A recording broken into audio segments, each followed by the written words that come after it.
नमस्कार। आज हम गीता की 39वां अध्याय पढ़ेंगे। आप लोग सब ध्यानपूर्वक सुनिए। संबंध। पूर्व श्लोक में भगवान ने जिस समता की बात कही है, आगे के 2 श्लोक में उसी को सुनने के लिए आज्ञा देते हुए उसकी महिमा का वर्णन करते हैं। व्याख्या। वह तू पद प्रकरण संबंध विच्छेद करने के लिए आया है, अर्थात पहले संघ का प्रकरण कह दिया, अब जोग का प्रकरण कहते हैं। वह ऐसा पद पूर्व श्लोक में वर्णित समबुद्धि के लिए आया है। इस समबुद्धि का वर्णन पहले सांख्ययोग में 11वें से 30वें श्लोक तक अच्छी तरह किया गया है। देहोदेही का ठीक ठीक विवेक होने पर समता में अपनी सत सिद्ध स्थिति का अनुभव हो जाता है, कारण कि देहों में राग रहने से ही विषमता आती है। इस प्रकार साक्ष्य योग में तो समबुद्धि का वर्णन हो चुका है। अब इसी समबुद्धि को तू कर्मयोग के विषय में पुनः इमाम कहने का तात्पर्य है कि अभी इस समबुद्धि को कर्मयोग के विषय में कहना है कि वह समबुद्धि कर्मयोग में कैसे प्राप्त होती है, इसका स्वरूप क्या है, इसकी महिमा क्या है। इस बातों के लिए भगवान ने इस बुद्धि को योग के विषय में सुनने के लिए कहा है। अर्जुन के मन में युद्ध करने से पाप लगने की संभावना थी। पहले अध्याय का 36वां और 45वां श्लोक। परंतु भगवान के मत में कर्मों में विषम बुद्धि राग देश होने से ही पाप लगता है, समबुद्धि होने से पाप लगता ही नहीं। जैसे संसार में पाप और पुण्य की अनेक क्रियाएं होती रहती है, पर उससे हमें पाप पुण्य नहीं लगते, क्योंकि उसमें हमारी समबुद्धि रहती है, अर्थात उसमें हमारा कोई पक्षपात आग्रह राग देश नहीं रहते। ऐसे ही तू समबुद्धि से युक्त रहेगा तो तेरे को भी एक कर्म बंधन कारक नहीं होंगे। इसी अध्याय के 7वें श्लोक में अर्जुन ने अपने कल्याण की बात पूछी थी, इसलिए भगवान कल्याण के मुख्य साधनों का वर्णन करते हैं। पहले भगवान ने सांख्य योग का साधन बताकर कर्तव्य कर्म करने पर बड़ा जोर दिया कि क्षत्रियों के लिए धर्मरूप युद्ध से बढ़कर श्रेय का अन्य कोई साधन नहीं है। दूसरे अध्याय का 21वां श्लोक फिर कहा कि समबुद्धि से युद्ध किया जाए तो पाप नहीं लगता। दूसरे अध्याय का 38वां श्लोक आप उसी समबुद्धि को कर्मयोग के विषय में कहते हैं। कर्मयोग लोग संग्रह के लिए सब कर्म करता है। गीता 3 अध्याय का 20वां श्लोक लोक संग्रह के लिए कर्म करने से अर्थात निस्वार्थ भाव से लोक मर्यादा सुरक्षित रखने के लिए लोगों को उन्मार्ग से हटाकर समार्ग में लगाने के लिए कर्म करने से समता की प्राप्ति सुगमता से हो जाती है। समता की प्राप्ति होने से कर्मयोगी कर्म बंधन से सुगमता पूर्वक छूट जाता है। और 39वां श्लोक 30वां श्लोक के बाद ही ठीक बैठता है और वहाँ वही आना चाहिए था, कारण वहाँ है कि इस श्लोक में 2 निष्ठाओं का वर्णन है।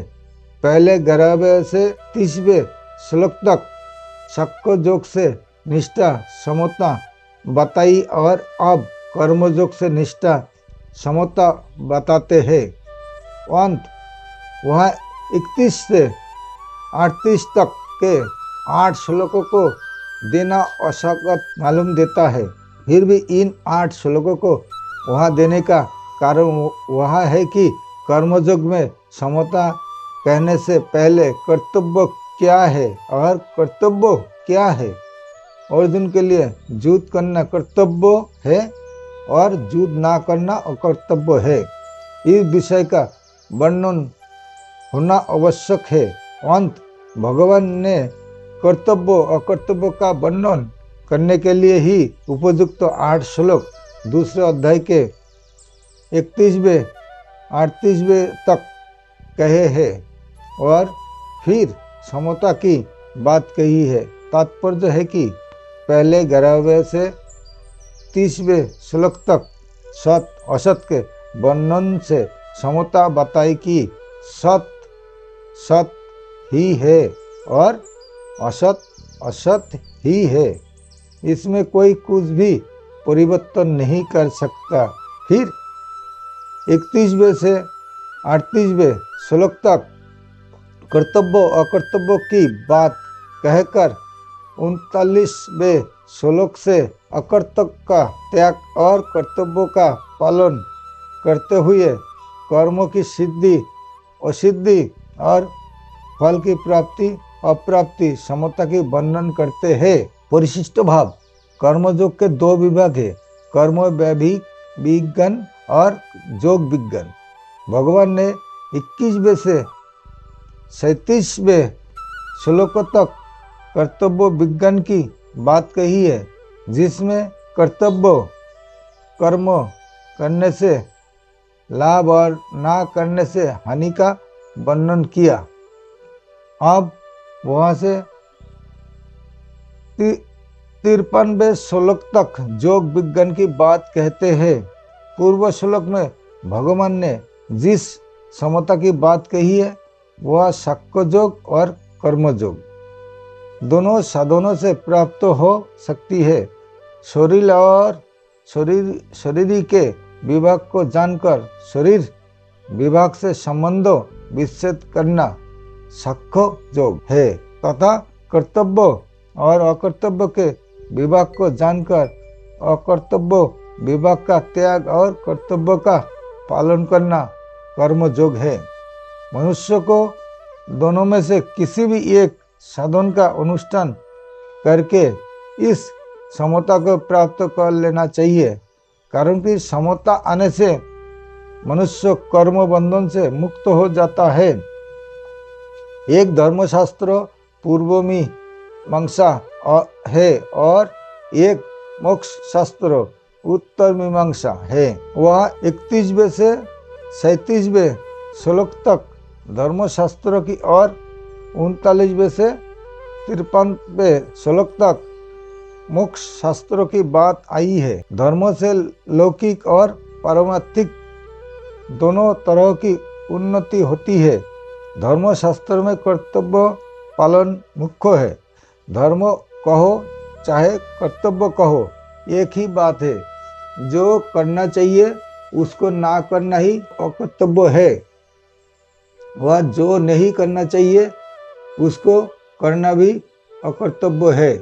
जिसमें अपने सुख की इच्छा का त्याग करके दूसरे को सुख पहुंचाया जाए और जिसमें अपना भी हित हो तथा दूसरे का भी हित हो, वह कर्तव्य कहलाता है। कर्तव्य का पालन करने से योग की प्राप्ति अपने आप हो जाती है। कर्तव्य का पालन किए बिना मनुष्य जुगाड़ू नहीं हो सकता। गीता 6 अध्याय का 3 श्लोक योग की प्राप्ति होने पर तत्वज्ञान सत हो जाता है, जो कर्मयोग तथा ज्ञान योग दोनों का परिणाम है। गीता 5वें अध्याय का 4वां 5वां श्लोक। नमस्कार, आज के लिए आता हूँ।